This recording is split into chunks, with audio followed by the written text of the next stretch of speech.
안녕하세요, 여러분. 오늘은 최신 화학기술의 동향과 미래 전망에 대해 이야기 나눠볼까 합니다. 화학산업이 어떻게 혁신을 이끌고 지속 가능한 미래를 만들어갈지 신소재, 바이오, 인공지능, 그리고 지속 가능성이라는 네 가지 핵심 키워드를 중심으로 살펴보겠습니다. 저와 함께 2025년 11월 16일 흥미로운 화학의 세계로 떠나봐요. 화학기술은 정말 중요합니다. 우리가 직면한 기후변화, 에너지 부족, 보건 문제 같은 전 지구적인 과제들을 해결하는 데 화학기술이 핵심적인 역할을 하죠. 끊임없이 발전하는 화학은 새로운 물질을 만들고 기존 공정을 혁신하며 지속 가능한 미래를 위한 구체적인 해결책을 제시하고 있어요. 오늘 우리가 집중적으로 다룰 핵심 주제들은 크게 6가지입니다. 인공지능과 화학의 융합, 지속가능 화학기술, 첨단 신소재 개발, 바이오 융합기술, 에너지 전환과 탈탄소화, 그리고 산업 현장의 디지털 전환이죠. 이 모든 게 어떻게 우리 삶을 바꿀지 정말 기대되지 않나요?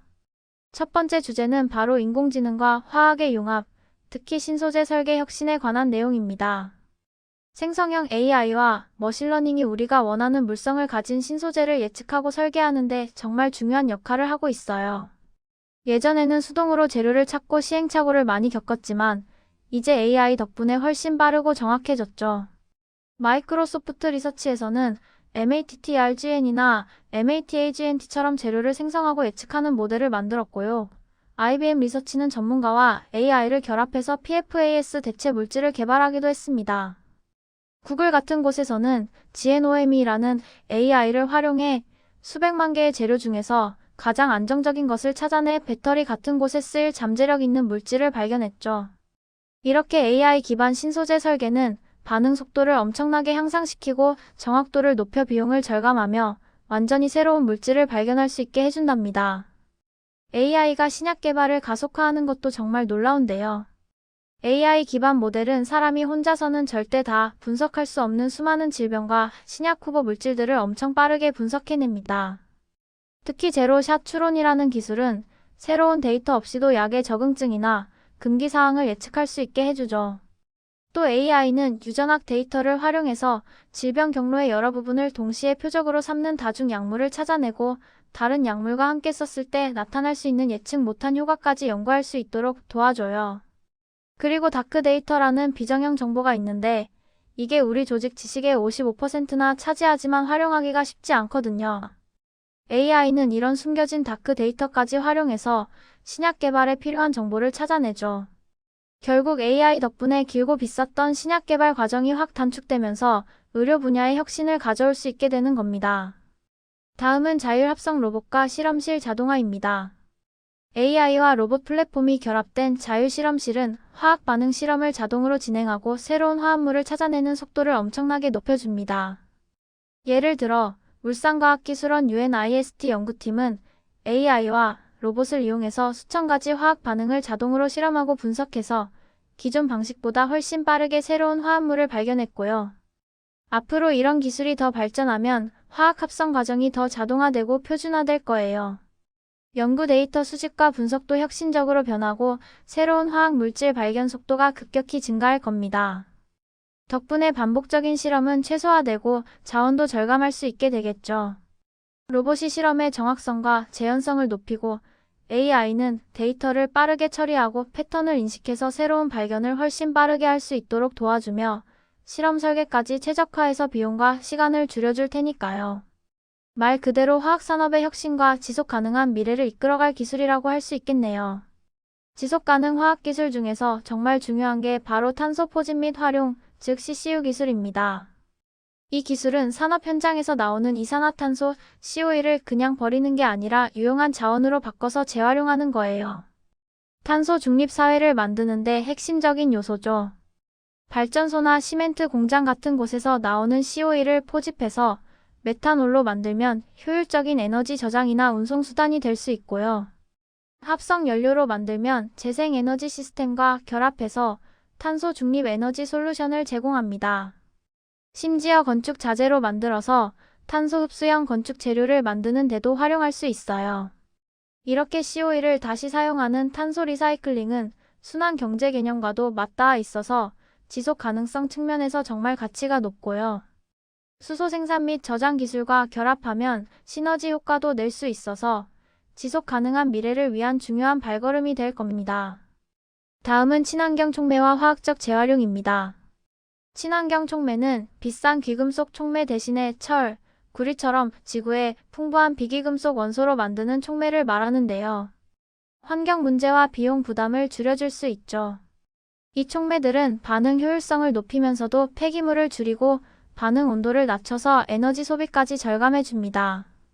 예를 들어 암모니아 합성 같은 에너지 소모가 큰 반응에서도 루테늄 기반 촉매나 전이금속 마이너스 질소계 촉매가 기존 공정보다 훨씬 낮은 온도에서 반응을 유도할 수 있어요.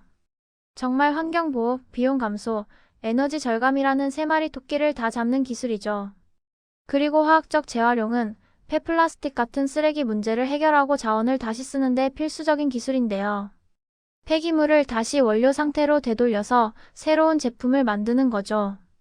폐플라스틱을 산소 없이 분해해서 기름으로 바꾸는 열분해나 긴 분자들을 기본 구성 요소로 분리해서 재사용 가능한 원료를 만드는 탈중합 같은 과정이 대표적입니다. 정말 환경을 생각하는 멋진 기술들이죠. 이제 첨단 신소재 개발, 특히 바이오 소재와 차세대 배터리에 대해 알아볼게요. 먼저 바이오 소재는 생체 전자 소재처럼 우리 몸과 전자장치를 연결하는 인터페이스에 쓰이기도 하고요. 기토산이나 실크 같은 천연 유래 소재로 파킨슨병 치료를 위한 하이드로겔 뇌 임플란트를 만들기도 합니다. 그리고 3D 프린팅으로 인체기관을 만들거나 이식 조직을 개발하는 데 사용되는 바이오잉크도 정말 혁신적이죠. 다음으로 차세대 배터리 소재를 보면 리튬 인산철 LFP 배터리가 있어요. 니켈과 코발트를 쓰지 않아서 희소성이 적고 저렴하며 지속 가능성이 아주 뛰어납니다. 2029년에는 전기차 시장의 45%를 차지할 정도로 성장할 것으로 예상돼요. 또 나트륨, 철, 마그네슘처럼 희소성이 적은 대체 소재 연구도 활발하고요. 리튬이온 배터리 재활용에도 투자가 많이 늘고 있습니다. 안전하고 오래가는 배터리를 만들기 위해 고체 전해질이나 액체 불연성 전해질을 쓰고 유해한 용매를 쓰지 않는 전극 제조 방법도 연구되고 있어요. 이 모든 게 우리의 삶을 더 편리하고 지속 가능하게 만들어줄 중요한 기술들이죠.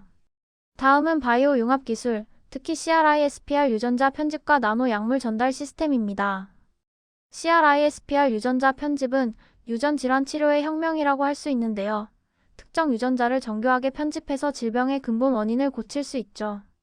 실제로 버텍스와 CRISPR 세러뮤틱스가 개발한 카스게비는 혈액병 치료에 승인되었고 FDA 승인을 받은 임상 3상 신약도 나오고 있습니다.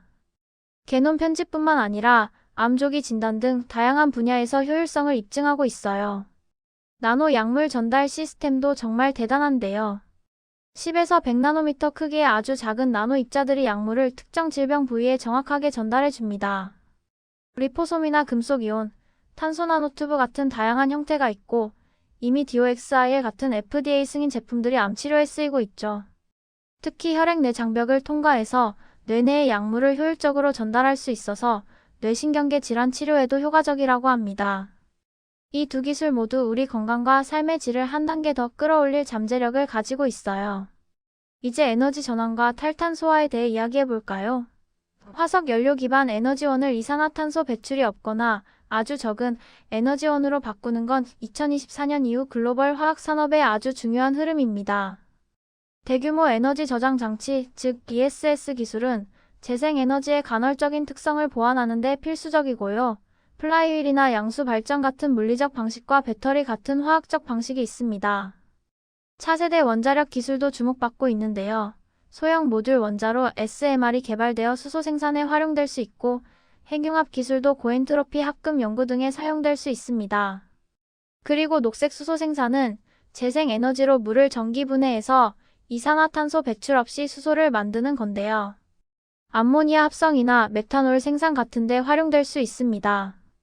미국 정부도 수소 허브 구축에 대규모 예산을 지원하고 있을 정도로 중요한 기술이죠. 이렇게 재생에너지 기반 수소 생산 시설은 이산화탄소를 전혀 배출하지 않아서 우리에게 지속 가능한 에너지 미래를 약속해 줍니다. 산업 현장의 디지털 전환도 정말 빠르게 진행되고 있습니다. 디지털 트윈이라는 기술은 실제 물리적인 공간을 고성능 가상 복제본으로 만들어서 실시간 데이터를 분석하고 미래를 예측하는 AI 기반 기술이에요. 석유화학 산업에서는 복잡한 화학 공정을 시뮬레이션하고 최적화하는 데 쓰이고요. 실시간 데이터 분석으로 공정 효율을 높이며 장비 고장을 미리 예측해서 유지 보수를 최적화하는 데도 활용됩니다. AI 기반 컴퓨터 비전 분석 기술도 빼놓을 수 없는데요. 재료과학 연구에서 엄청난 양의 시각 데이터를 처리해서 재료의 특성이나 구조, 결함을 식별하는 데 사용됩니다. 균열이나 공극, 이물질 같은 결함을 자동으로 검출해서 품질 관리를 향상시키고 재료의 미세 구조를 분석하거나 제조 공정을 자동화하는 데도 큰 도움이 됩니다. 덕분에 극한 조건에서도 재료의 무결성을 보장하고 용접 재료의 안정성을 확인할 수 있게 되는 거죠. 이런 기술들이 화학산업의 혁신과 지속가능한 미래를 더욱 단단하게 만들고 있습니다. 자, 이제 미래 전망과 과제에 대해 마무리 지어볼게요. 지금까지 살펴본 주요 기술 트렌드를 요약하면 인공지능과의 융합으로 신소재 설계, 신약 개발, 자율합성 로봇 기술이 연구 개발의 효율성과 속도를 혁신하고 있다는 점, 그리고 그린 케미스트리, CCU, 화학적 재활용, 친환경 촉매 개발 등을 통해 지속 가능성을 추구하고 있다는 점입니다. 또한 디지털 트윈과 컴퓨터 비전 기술로 화학 공정의 최적화와 안전성을 확보하고 있죠. 물론 도전 과제도 많습니다. 엄격한 규제 준수나 대규모 데이터의 보안 및 관리 문제, 높은 초기 투자 비용, 그리고 AI의 데이터 편향성 같은 기술적 과제들도 해결해야 할 숙제죠. 하지만 기후변화, 에너지 부족, 질병 치료 같은 글로벌 난제를 해결하는 데 화학기술이 핵심적인 역할을 할 거고요. 학계, 산업계, 정부의 지속적인 연구 개발과 협력을 통해 새로운 시장을 창출할 수 있을 겁니다. 실제로 AI 기반 소재 과학 시장은 꾸준히 성장할 것으로 예측되고 있고요. 결론적으로 최신 화학 기술은 인류의 삶의 질을 향상시키고 지속 가능한 미래를 구축하는 데 없어서는 안 될 중요한 동력이 될 거예요. 끊임없는 혁신과 협력을 통해 화학 산업이 이 모든 도전 과제를 극복하고 더 큰 시장 기회를 만들어낼 거라고 확신합니다. 오늘 제 발표 들어주셔서 감사합니다.